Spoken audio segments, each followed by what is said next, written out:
Welcome to the porch. Glad to have you with us today. We're continuing our series of conversations that we call Be Courageous. We're actually basing it on Daniel chapter 11 and verse 32. The scripture there says, "The people who know their God shall stand firm and take action." We need that in our world and in our culture today. We've talked about be courageous, live with passion, as we looked at the example of Elijah, and what it means to not live a mundane life, but a passionate, impassioned life. And then we also talked about do what's right, as we looked at the example of Shadrach, Meshach, and Abednego. You got to be willing to face the fiery furnaces sometime just so that you are doing what's right to represent our Lord in a culture that has denied Him. And then last time we talked about seize the moment. Be willing to step up and seize the moment that is in front of you, as Jonathan did, in order to accomplish all that God wants you to accomplish.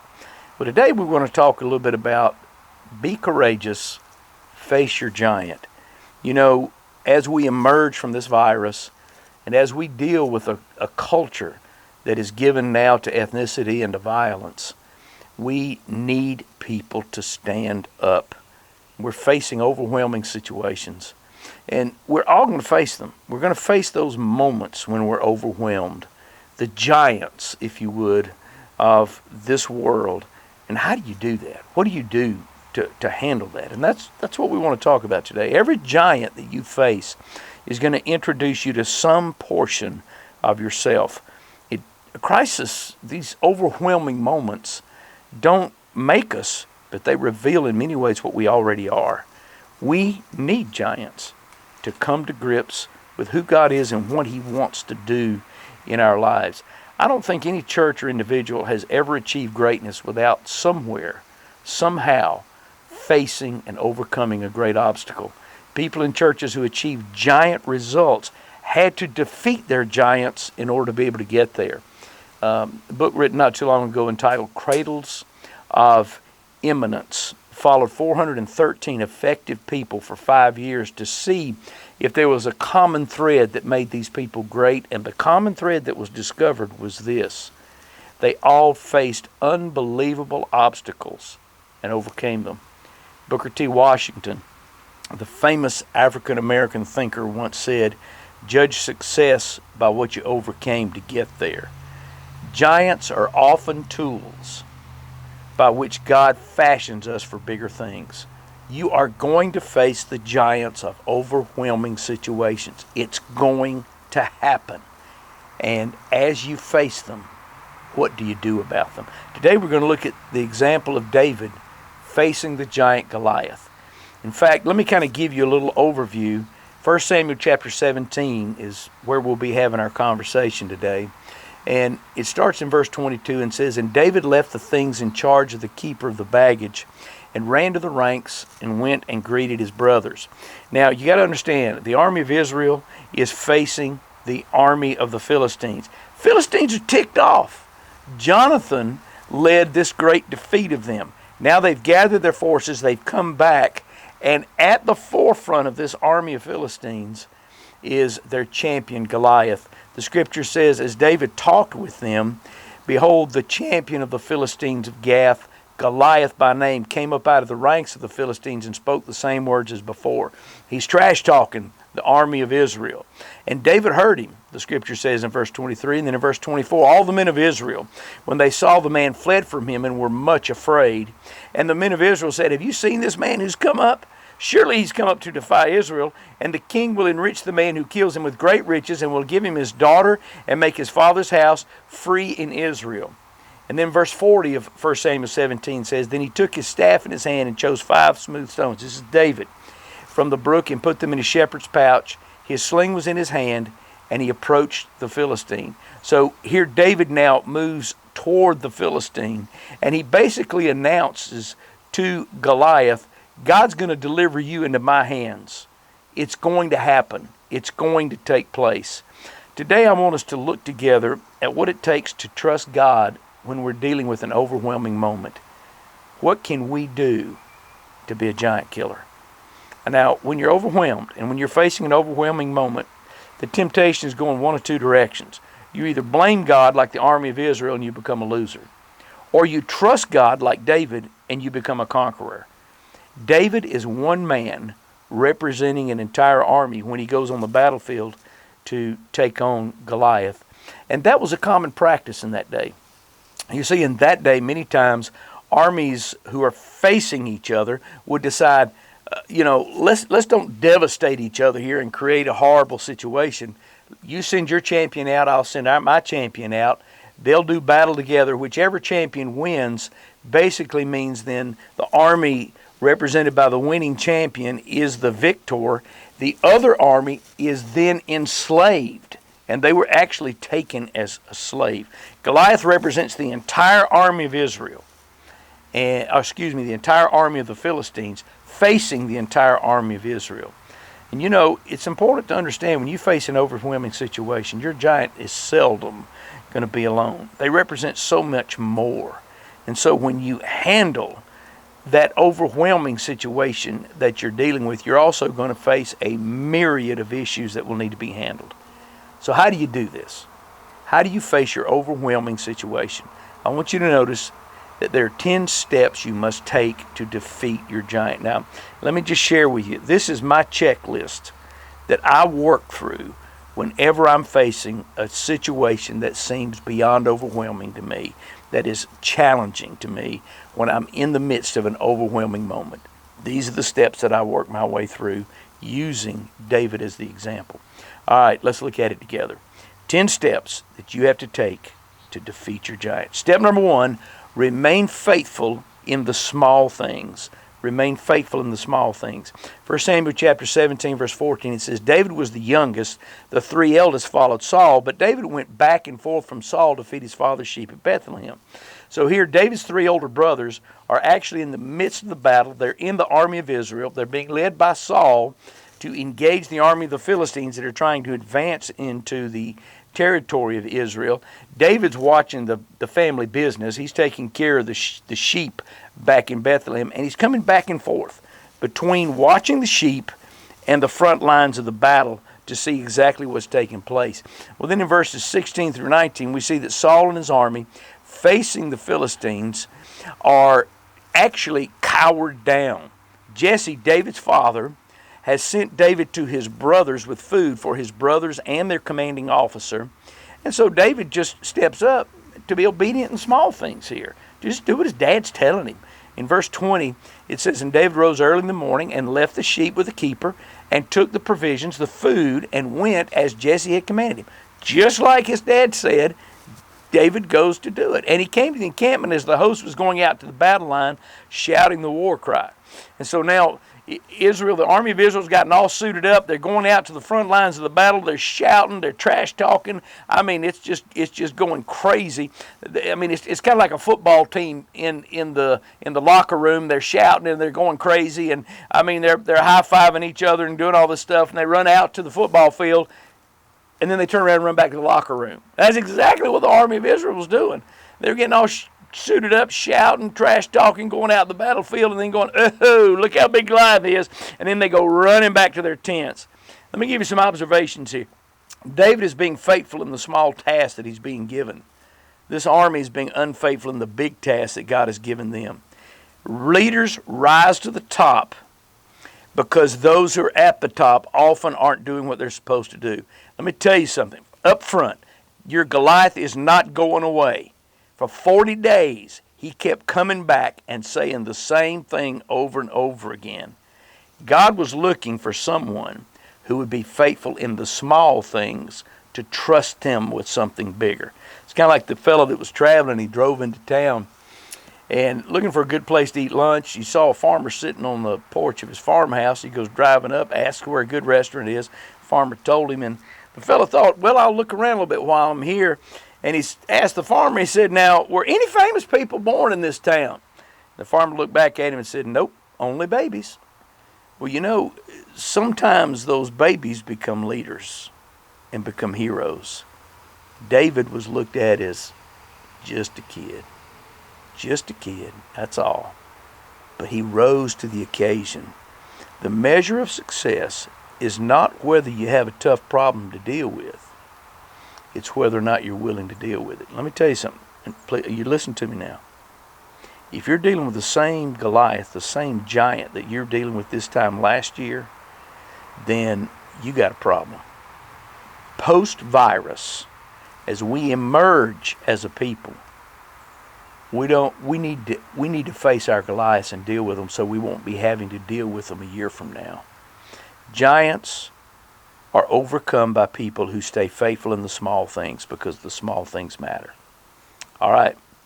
Step number 1, remain faithful in the small things. Step number 2, focus on your potential, not your problem. Someone wisely said, the majority see the obstacles, the few see the objective. The history records the successes of the latter, while oblivion is the reward of the former. You know, the reward for taking on Goliath here, Saul had set up as a pretty high mark. You got to marry his daughter. You got to have absolutely everything given to you. You had no mortgage. You had no taxes.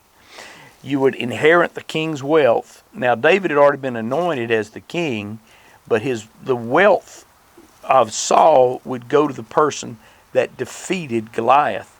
And so here's David, and he's hearing all of this that is being provided, and he says to the men who stood by him, he said, now, tell me again, verse 26 of 1 Samuel 17, he said, now, you tell me what's going to be done for the man who kills this Philistine and takes away the reproach from Israel? For whom is this uncircumcised Philistine, that he should defy the armies of the living God? And the people answered him in the same way, so shall it be done for the man who kills him.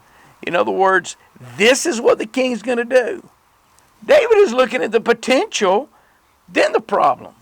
The army of Israel is looking at the problem and then the potential.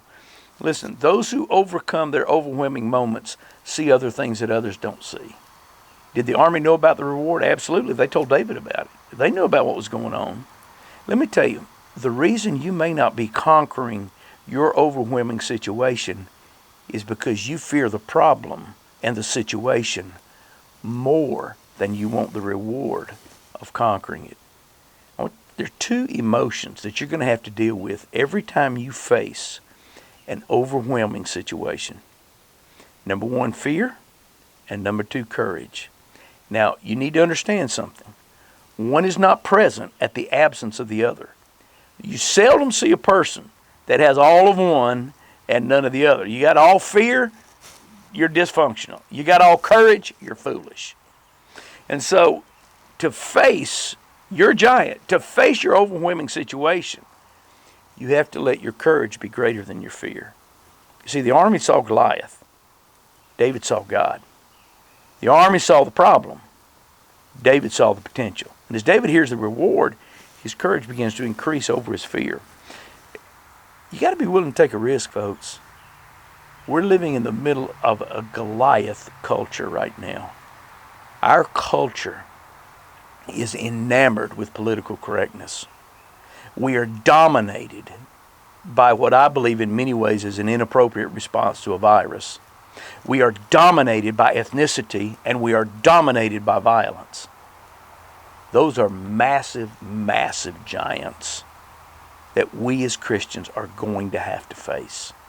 And we're going to have to deal with them. And we're going to have to take a risk in order to do it. Those who are successful have to be willing to climb out on the end of the limb where the fruit is. Eyes that look are common, said J. Oswald Sanders. Eyes that see are rare. Step number 1, you got to remain faithful in the small things. Step number 2, you got to focus on your potential and not your problem. Step number 3, refuse to be influenced by your critics. Refuse to be influenced by your critics. I want to tell you something I learned a long time ago. You can easily determine the caliber of a person by the amount of opposition it takes to discourage him. And understand this, you're going to often face criticism from 3 sources. 3 sources you're going to face criticism from when you get ready to engage your giant, your overwhelming situation. Source number 1 is going to be your own family. It's going to happen. Verse 28, 1 Samuel 17. Now Eliab, his eldest brother, heard when he spoke to the men. And Eliab's anger was kindled against David. And he said, why have you come down? And with whom have you left those few sheep in the wilderness? I know your presumption, the evil of your heart, for you've come down to see the battle. David said, what have I done now? Was it not but a word? Like, my goodness, what's going on here? You see, what's happening here is David shows up the battle, and Eliab, his oldest brother, is kind of ticked off, and Eliab looks at him and says, what are you doing down here? I mean, come on. Why don't you get back there and start taking care of your sheep? Let me tell you something. If you're going to deal with your overwhelming situations, you're going to have to get by the Eliabs. And many times there'll be members of your own family who are over you emotionally. And what is Eliab doing? He's even questioning David's motives. There are those like Eliab for David who are over us emotionally, who look at basically you and say, what are you doing? Come on. I mean, you know, criticism hurts when it comes from someone who is over us. Criticism hurts when it questions our motives. Criticism hurts when it's continuous. You know, it's kind of like when Eliab looks at him and starts calling David's motives into questions. David looks at him and goes, okay, what have I done now? Like this was a regular activity where Eliab was criticizing David and just being a jerk as an older brother. Criticism hurts when it comes from people who've known us for a long time. But usually, behind that type of hurtful criticism, there's a deeper problem. And there was here.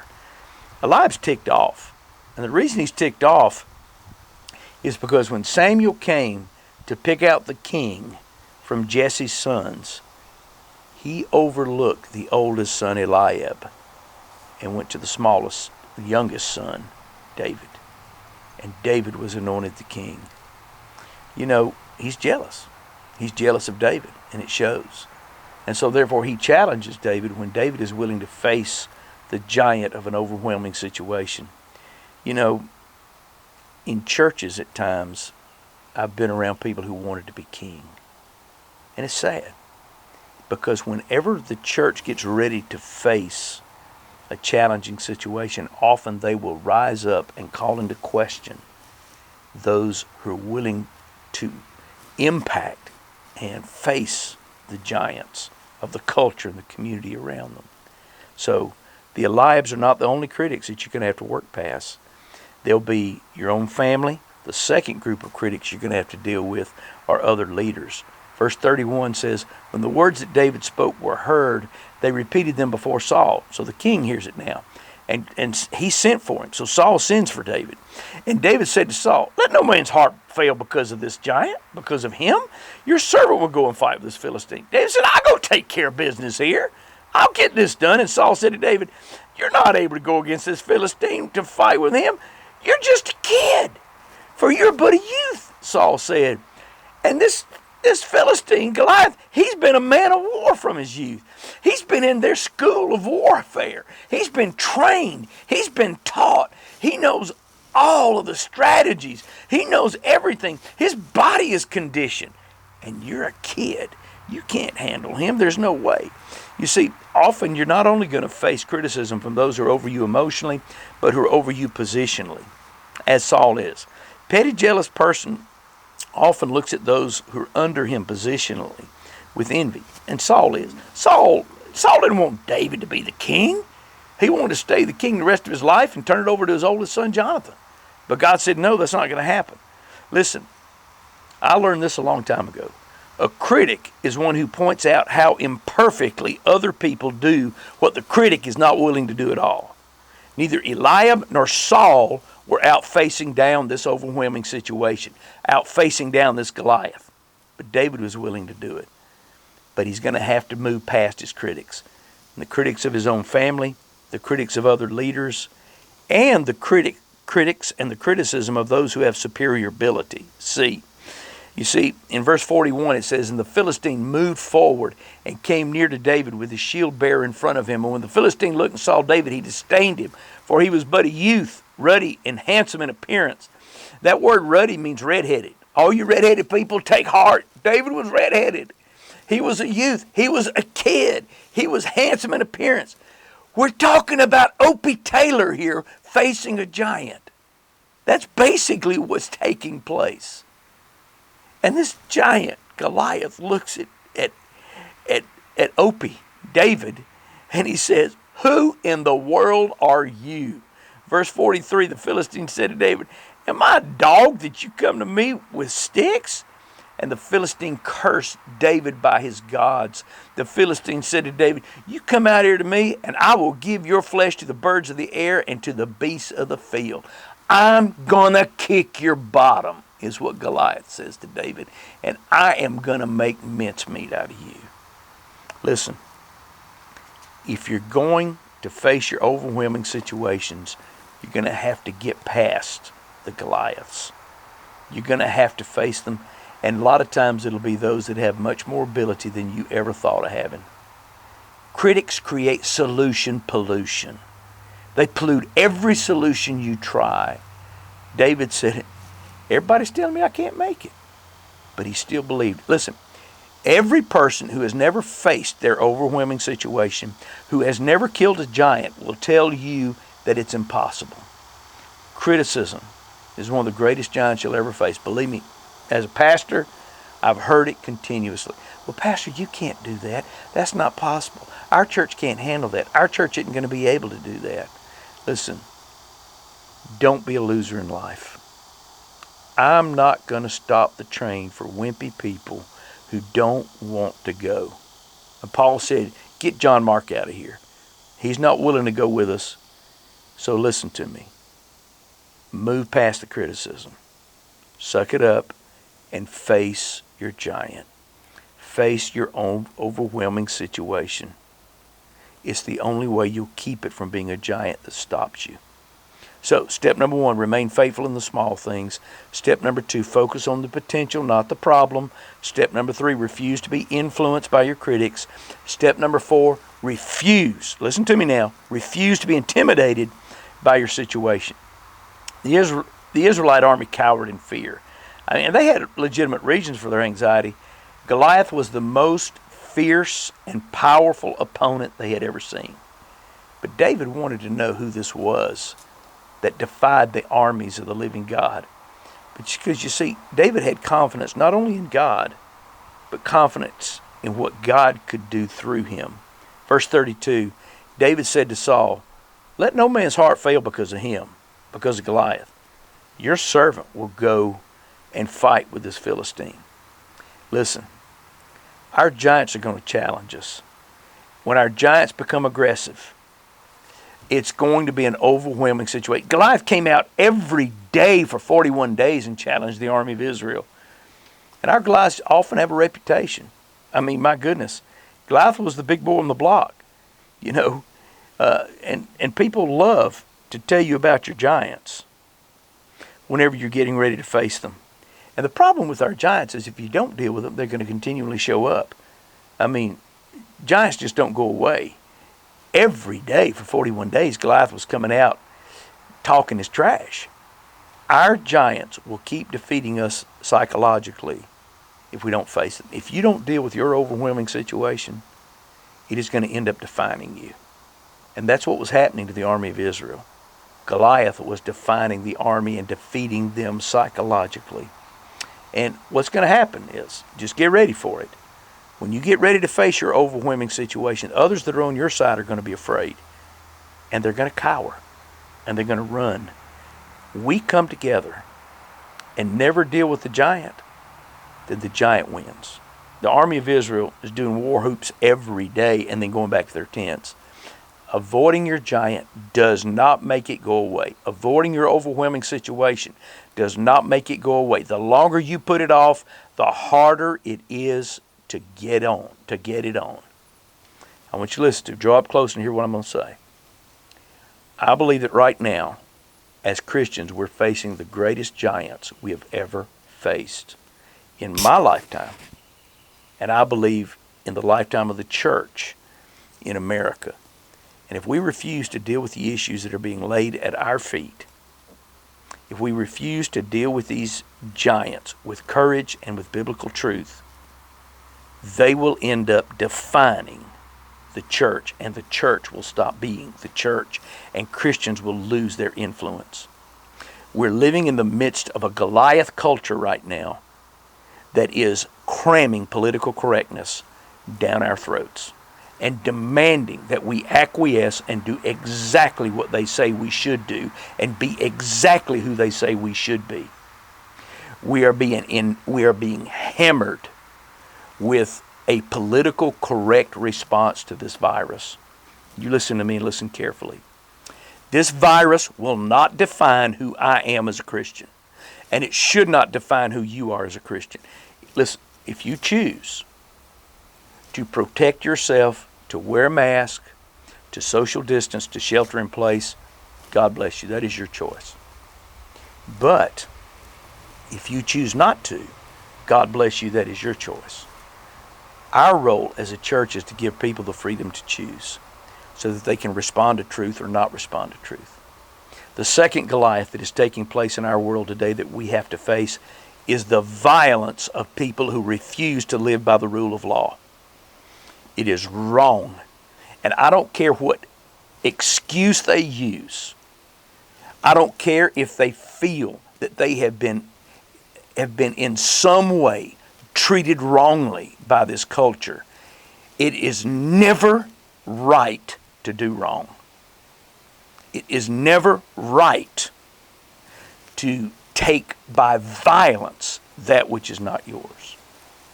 And our responsibility as a people is to face that Goliath and to say to that Goliath, you will not define who we are or where we are. There's a third Goliath that's going on in our culture today too, and it's the Goliath of ethnicity. I am not defined by my white skin. I am defined by the content of my heart in a relationship with Jesus Christ. No one should embrace the definition of who they are by the color of their skin. We should allow God to define who we are. And that should be the message of the church. Regardless of your ethnicity, regardless of who you are, you have a place at the foot of the cross because we are all sinners in need of the blood of Jesus Christ. Now, as we get ready to deal with those situations, those very messages are not going to resonate in a politically correct culture. And if we're not careful, it's going to be very easy for us to be intimidated by those who want to make us afraid of the Goliaths that are around us. But I want you to hear me.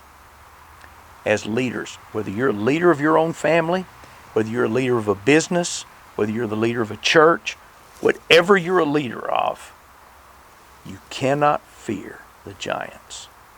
When the person leading the charge isn't leading the charge, there's fear. Why wasn't David overwhelmed?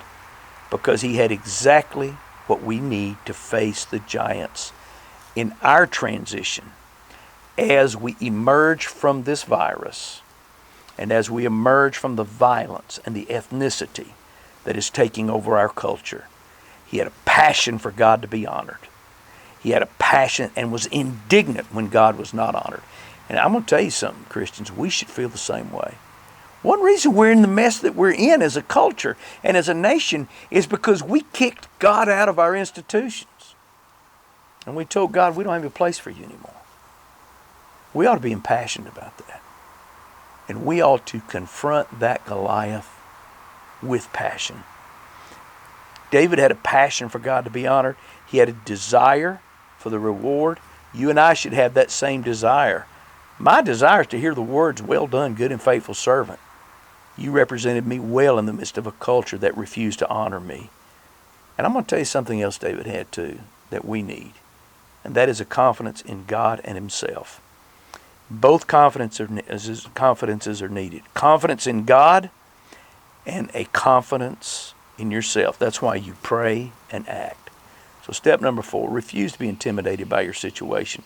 We need to rise up and not be intimidated by our situation, church. So step number 1, remain faithful in the small things. Step number 2, focus on the potential, not your problem.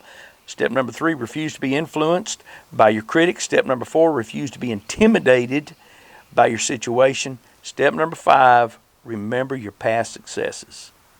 Now, in verse 34 through 35 of 1 Samuel 7, I love this. David talks about protecting the sheep. And in verse 36, David, talking to Saul, says, your servant has struck down both lions and bears, and this uncircumcised Philistine shall be like one of them, for he has defied the armies of the living God. And David said, the Lord who delivered me from the paw of the lion and from the paw of the bear will deliver me from the hand of this Philistine. Wow. I mean, that's all I can say is wow. I'm a hunter. I love to hunt. We had a hunting show on the Outdoor Channel for 16 years. It was #1 show on the channel, very successful. I've done a lot of hunting. I've hunted in Canada, hunted in North America, all over North America, hunted in Africa. Got a confession to make. In all my successful hunting, I've never killed a bear with a slingshot. I've never killed a lion with a slingshot. In fact, I don't know how many of you are hunters out there. I would ask you, any of you ever taken a deer with a slingshot? You see, David had killed a lion and bear, or even more than lions, maybe lions and bears with slingshots. When you build on your past successes, you are elevated to be able to face your overwhelming situation because you've let your successes in the past take you to a higher level. David has built his confidence on not only those successful encounters that he's had, but on the faithfulness of God in being with him. Let me tell you something. What is there in your life that you have done that brings you a sense of accomplishment? If you focus on past failures, you're going to lose your confidence. You focus on past successes, you're going to gain confidence. And you will put yourself in a position to overcome your overwhelming situation. You know, your past successes only come after you've encountered a problem. A charging lion, a charging bear is a problem if you're a shepherd protecting sheep. And if that's the case, you got to deal with it before it becomes a life-threatening situation. You know, you forget self-doubt when you face your giant if you've already faced giants in the past. And so you face your giant, and then you'll be ready to face an even bigger giant in the future. You see, David was telling Saul here, look, I've already handled some giants. Yes, this one may be a step up, but I'll handle it. So step number 5, remember your past successes. Step number 6, remain confident and others will follow. Remain confident and others will follow. Verse 37 of 1 Samuel 17, and David said, the Lord who delivered me from the paw of the lion and from the paw of the bear will deliver me from the hand of this Philistine. And Saul said to David, go and the Lord be with you. Get on out. That's fine. Get it on. God be with you and bless you. Let me tell you something. When you're confident that God's going to work through you to help you handle your overwhelming situation, other people are going to believe in you, and they're going to follow you. George Matthew Adams once said, quote, what you think means more than anything else in your life. More than what you earn, more than where you live, more than your social position, and more than what anyone else may think about you. Self-confidence carries a conviction that makes others believe in us. God confidence carries a conviction that makes others believe in God. So remain confident. Others are going to acquiesce, and they're going to watch as you handle your giant, as you face your overwhelming situation. Step number 6, remain confident, and others will follow. Step number 7, big step. Very, very important. Be yourself. Step number 7, be yourself. Verse 38 through 39, Saul says, okay, you're going to go face this giant. Here's my armor. And he puts his armor on this kid, David. This little red-headed kid is standing there, and he's got all this man-sized, oversized armor all over him, and he can't even draw the sword. And so he takes it off, and verse 40 of 1 Samuel 17 says, then he took his staff in his hand. He chose 5 smooth stones from the brook, put them in his shepherd's pouch. His sling was in his hand, and he approached the Philistine. I want you to go back and look at that verse with me. Look at how many times it says he, himself, or his. Then he took his staff in his hand and chose 5 small stones from the brook and put them in his shepherd's pouch. His sling was in his hand, and he approached the Philistines. 7 times in that verse, it says he himself or his. Let me tell you what happens during a crisis often.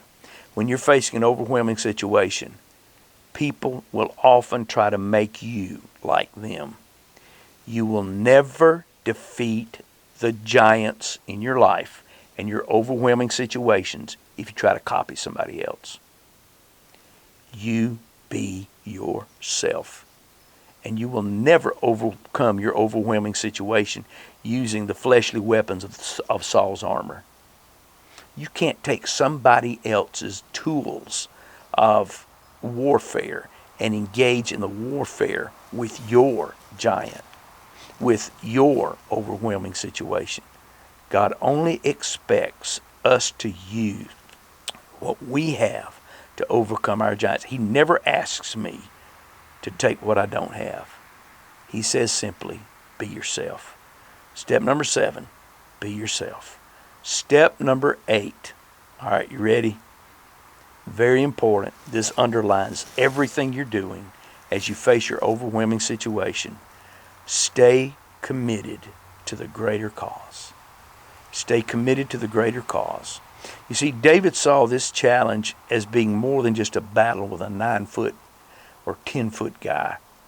He faced it with a higher purpose. It was a statement of things to come and of God's great power.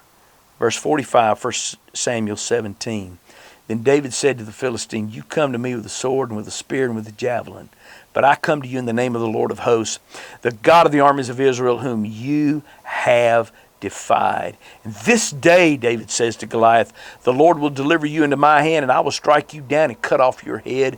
And I will give the dead bodies of the host of the Philistines this day to the birds of the air and to the wild beasts of the earth, that all the earth may know that there is a God in Israel, and that all this assembly may know that the Lord saves not with the sword and spear, for the battle is the Lord's, and he will give you into our hand. David said there's a greater cause here. And when you face your overwhelming situation, you better see the greater cause in it, or you will not necessarily win. I have a painting. It's one of my favorite paintings. It was given to me by a friend. His name's Lee Roberson. And he was the artist laureate for the Smoky Mountain National Park for many years. He died in 2014. But this painting shows a Philistine helmet lying in the dirt with a big dent right in the center of the helmet, and it cracked open and a smooth stone lying beside it. And the caption under the painting says, the battle is the Lord's. 1 Samuel 17:47. David's continual reference to God in his challenge to Goliath is revealing his greater cause. Let me tell you something. You're not defeating your giant. You're not overcoming your situation simply to survive. You'll never make it. Listen to me. Listen to me. You'll never make it unless you have a greater cause. Listen, I don't want to go pick a fight with our culture over the response to the virus and over the violence that is in our culture and over the raging ethnicity that we're seeing in our culture. I don't want to pick a fight on that, but there's a greater cause. And the greater cause is this, is that God sees all men equally, regardless of who they are. And that even those who have, for whatever reason, face prejudice or face challenges and face those giants can overcome those giants with His help if they will stay committed to the greater cause of living His purpose for their lives. And in the process of it all, we will not be defined by a virus, but by who our God is. You see, you'll never make it unless you have a greater cause. If you don't have something worth dying for, then you'll never be a giant killer. You will never be able to face your overwhelming situation. You see, when you refuse to give up your cause, then nothing can take away from you the courage to face the giant. Vaclav Havel, who was the leading figure in Poland that faced down the Soviet Union and brought democracy to that country, once said, "The real test of a man is not when he plays the role that he wants for himself, but when he plays the role destiny has for him." Let me say it another way. The real test that you will face is not when you seek safety or withdraw. It's when you make a determined commitment to commit everything you have to living out the purpose that God has for you. Your greatest test will come when you lay everything down to do God's will. Step number 8, stay committed to the greater cause.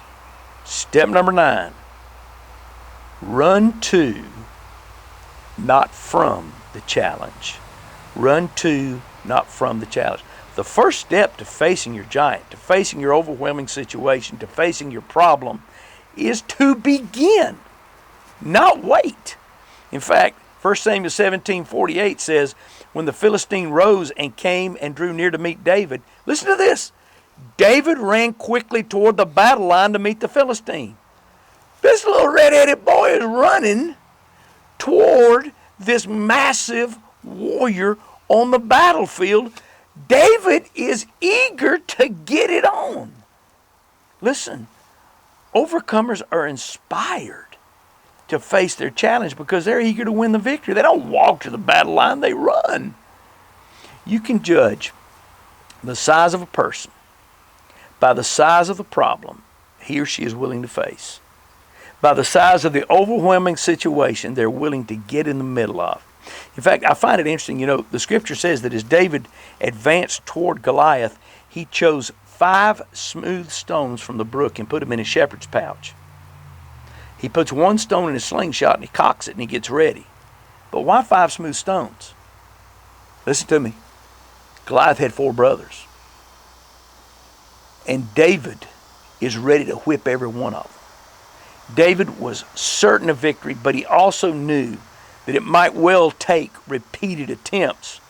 Hebrews 6 tells us that if it's through faith and patience that we proceed, that's how we inherit the promises of God.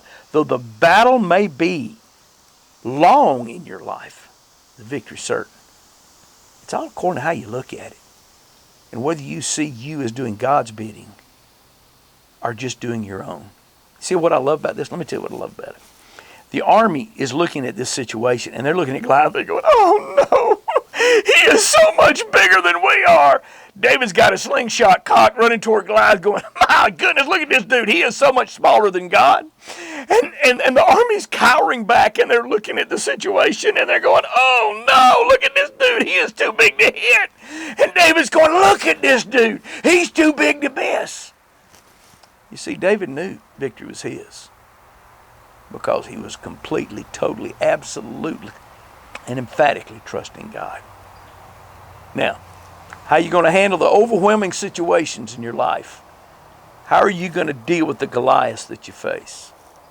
Step number 1, remain faithful in the small things. Step number 2, focus on your potential and not your problem. Step number 3, refuse to be influenced by your critics. Step number 4, refuse to be intimidated by your situation. Step number 5, remember your past successes. Step number 6, remain confident and others will follow. Step number 7, be yourself. Step number 8, stay committed to the greater cause. Step number 9, run to, not from the challenge. And step number 10, conquer your giant and others will face their giant.